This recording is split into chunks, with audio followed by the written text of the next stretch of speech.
రాష్ట్ర వ్యాప్తంగా Telangana employees teachers and pensioners joint action committee ఆధ్వర్యంలో మండల డివిజన్ కేంద్రాల్లో వినతి పత్రాలు సమర్పించారు. జూన్ 2వ తేదీ నాటికి పీఆర్సీ అమలు చేయాలని, రిటైర్ అయిన ఉద్యోగులకు పెండింగ్ బిల్స్ అన్ని క్లియర్ చేయాలని, ప్రభుత్వ ఉద్యోగులకు హెల్త్ కార్డులను వెంటనే అమలు చేయాలని, సిపిఎస్ రద్దు చేసి ఓపీఎస్ విధానంను పునరుద్ధరించాలని, 2004 సెప్టెంబర్ 1వ తేదీకి ముందు నోటిఫికేషన్ ఇచ్చిన తర్వాత నియామకమైన ఉద్యోగులకు ఓపీఎస్ అమలు చేయాలని, పెండింగ్ బిల్లులతో పాటుగా పెండింగ్ డిఏలను విడుదల చేయాలని, గతంలో ప్రభుత్వం ఇచ్చిన హామీ ప్రకారం 61 సంవత్సరాలు నిండిన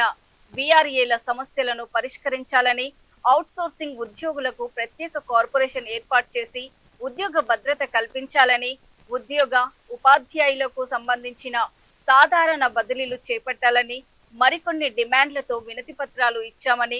JAC chairman Lachireddy, secretary general Odnala రాజశేఖర్లు పేర్కొన్నారు.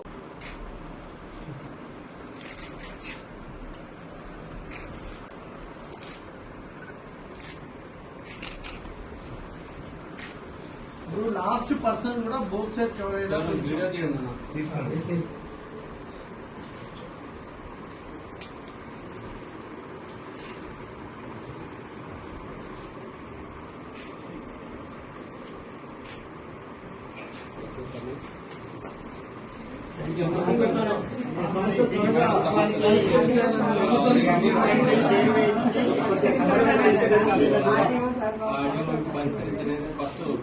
కట్అవుట్ పెట్టించేది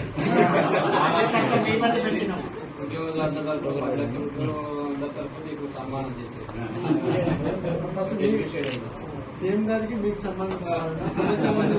మీ నాయకత్వంలో చేసుకుంటాం. బయట